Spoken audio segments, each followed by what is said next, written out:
प्रयागराज में माघ मेले के दौरान विवादों में रहे ज्योतिषपीठ के शंकराचार्य स्वामी अविमुक्तेश्वरानंद सरस्वती की मुश्किलें बढ़ गई हैं। प्रयागराज की पॉक्सो कोर्ट के आदेश के बाद झूंसी थाना पुलिस ने अविमुक्तेश्वरानंद के खिलाफ एफआईआर दर्ज कर ली है। ये मामला आश्रम में शिष्यों से यौन शोषण के आरोपों से जुड़ा हुआ है। शाकुंभरी पीठाधीश्वर आशुतोष ब्रह्मचारी महाराज अविमुक्तेश्वरानंद के खिलाफ यौन शोषण का आरोप लगाया था और अर्जी दाखिल कर एफआईआर करने की मांग की थी।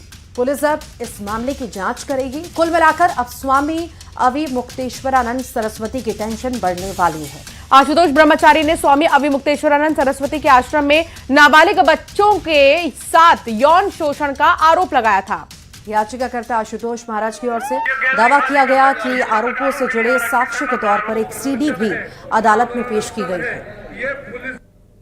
आपने जो दावा किया था कि तमाम सीडी और तमाम ऐसे एविडेंसेस आपने कोर्ट को दिए हैं, तो उसके दम पर आपको क्या उम्मीद है आगे क्या कार्रवाई होगी? देखिए, वही तो सब कुछ है हमारे पास। वो सीडी तो छीनना चाहते हैं मुझसे, बच्चे क्यों छीन रहे हैं हमसे, बार बार एफआईआर हमला क्यों करा रहे हैं, कांडला थाने में एफआईआर क्यों दर्ज हुई उनके खिलाफ? क्योंकि वे लोग हमारी सीडी छीनना चाहते हैं। हमारे पास पुख्ता सबूत है, उनके नग्न प्रदर्शन हो रहा है, बच्चों के नंगे कपड़े वहां पर उतार के जो उन्होंने घिनौना कार्य करते थे, सुबह शाम और रात्रि में करते थे, मुंह के द्वारा भी करते थे, बहुत घिनौना कार्य में। तो वहीं स्वामी अविमुक्तेश्वरानंद अपने ऊपर लगे यौन शोषण के आरोपों को पूरी तरह से फर्जी बता रहे हैं। अविमुक्तेश्वरानंद ने आरोप लगाया कि उन्हें सच बोलने की सजा मिल रही है, उन्हें जानबूझकर फंसाया जा रहा है। याचिकाकर्ता आशुतोष महाराज को एफआईआर दर्ज कराकर उगाही करने वाला बताया है। उनका कहना है कि खुद याचिकाकर्ता के खिलाफ कई मामले दर्ज हैं।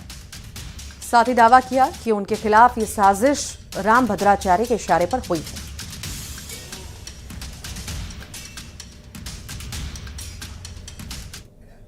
जो फर्जी मुकदमा बना करके हमारे ऊपर दायर किया गया है, उसकी सच्चाई सबके सामने आएगी, तभी ऐसा काम करने वाले जो लोग हैं वो दंडित हो सकेंगे।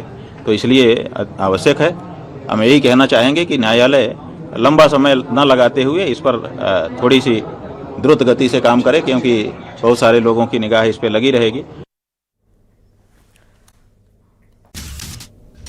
उज्जैन में किन्नर अखाड़े के संस्थापक ने गंभीर आरोप लगाए हैं। उन्होंने दावा किया कि प्रदेश में कथित रूप से किन्नर धर्मांतरण गैंग सक्रिय है। इस संबंध में उन्होंने मुख्यमंत्री से लेकर प्रधानमंत्री तक शिकायत भेजने की बात कही है। किन्नर अखाड़े के संस्थापक महंत ऋषि अजय दास ने आरोप लगाया कि कुछ लोग सुनियोजित तरीके से हिंदू किन्नरों का धर्मांतरण करवा रहे हैं। महंत ऋषि अजय दास का कहना है कि हिंदू धर्म में किन्नरों को अर्धनारीश्वर स्वरूप माना जाता है, लेकिन इस आस्था का दुरुपयोग किया जा रहा है। उन्होंने आरोप लगाया कि बच्चों को जबरन किन्नर बनाया जा रहा है और दान की राशि का उपयोग धार्मिक स्थलों और बाकी गतिविधियों में किया जा रहा है। महंत अजय दास ने दावा किया कि इस पूरे नेटवर्क का संचालन इंदौर से ही हो रहा है और कुछ नाम भी सार्वजनिक किए गए हैं। उनका कहना है कि इन लोगों पर कई मामले दर्ज हैं और इसकी जानकारी पुलिस प्रशासन को भी दी गई है। ये कि जैसे इस देश के अंदर कई प्रकार के जिहाद चल रहे हैं, जो कि सबूत उनके आ भी चुके दुनिया के सामने और साबित भी हो चुके हैं, लेकिन किन्नर जिहाद के बारे में जनता को नहीं पता था। हमने जो है 16 जनवरी 2026 को जो है जयपुर में एक प्रेस कॉन्फ्रेंस लेकर के दुनिया को बताया कि भैया इससे भी खतरनाक कोई जिहाद चल रहा है, तो वो है किन्नर जिहाद। और किन्नर जिहाद हमने उसको इसलिए नाम दिया क्योंकि जितने भी देश के अंदर जो गादी परंपरा किन्नरों की चल रही है, उसमें प्रमुख गादियों पे सब जो है मुस्लिम किन्नर बैठे हैं और वो जो है धर्मांतरण का। इंदौर का जिक्र करेंगे। बीजेपी नेता बिंदु चौहान से मिले हैं सीएम। कल पत्थरबाजी में बिंदु चौहान घायल हो गई थी। सीएचएल हॉस्पिटल में बिंदु चौहान से मुख्यमंत्री ने मुलाकात की। ये तस्वीर आपको दिखा रहे हैं जब बिंदु चौहान से मुख्यमंत्री डॉक्टर मोहन यादव ने उनका हाल जाना। परिजनों से भी बातचीत की और बिंदु चौहान से भी मुलाकात की। इंदौर से ये तस्वीरें।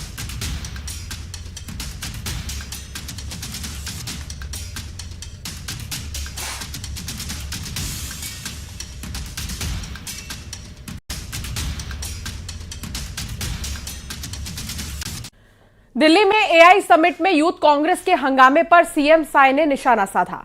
सीएम साय ने कहा कि कांग्रेस जनता का विश्वास खो चुकी है, उनकी मति भ्रष्ट हो गई है, इसीलिए ये सब कुछ कर रहे हैं।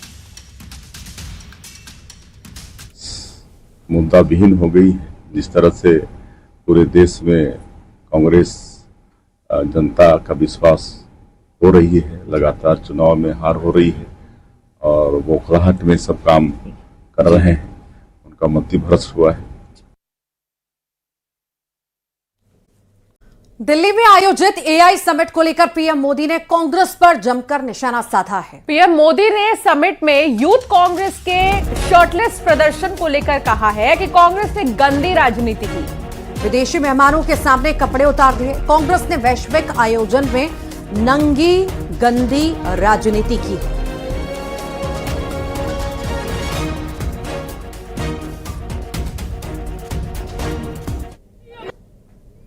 अभी आपने देखा भारत में दुनिया का सबसे बड़ा एआई सम्मेलन हुआ। दुनिया भर के 80 से अधिक देशों के प्रतिनिधि दिल्ली आए।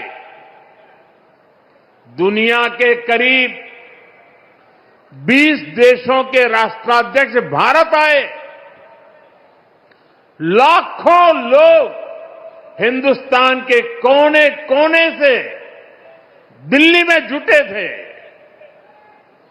दुनिया के विकासशील देशों में ऐसा सम्मेलन आज तक कभी नहीं हुआ।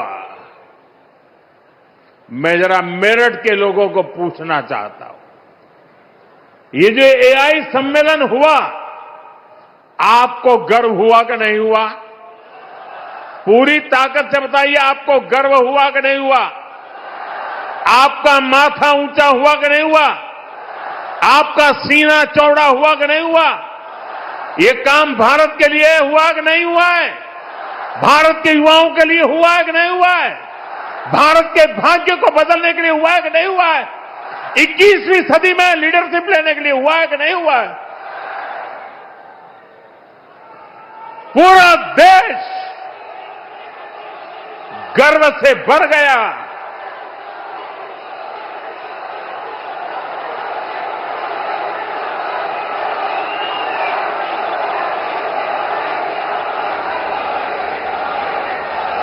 लेकिन कांग्रेस और इसके इकोसिस्टम ने क्या किया? साथियों, कांग्रेस ने भारत के एक वैश्विक आयोजन को अपनी गंदी और नंगी राजनीति का अखाड़ा बना दिया।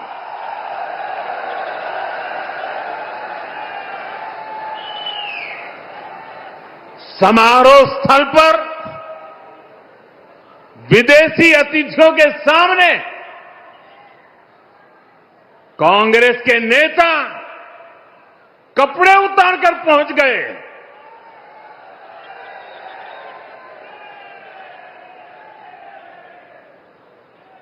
मैं कांग्रेस वालों को पूछता हूं, देश तो जानता है आप पहले से ही नंगे हो, फिर कपड़े उतारने की जरूरत क्या पड़ी? महिलाओं एमपीओ को भेज करके सीट पर कब्जा करने से आप प्रधानमंत्री नहीं बन सकते हो। और माताओं बहनों को इस प्रकार से आगे करने की क्या मजबूरी है आपकी? क्या इतने खोखले हो गए हो आप लोग?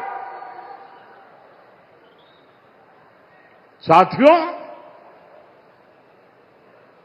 कांग्रेस देश के लिए बोझ बन गई है और मुझे इस बात का संतोष है कि दिल्ली में जो घटना घटी, कांग्रेस के सभी साथी दलों ने कांग्रेस की भरपूर आलोचना करने की हिम्मत दिखाई है। दिल्ली में एआई समिट में यूथ कांग्रेस के हंगामे पर सीएम साय ने निशाना साधा। सीएम साय ने कहा कि कांग्रेस जनता का विश्वास खो चुकी है, उनकी मति भ्रष्ट हो गई है, इसीलिए ये सब कुछ कर रही है।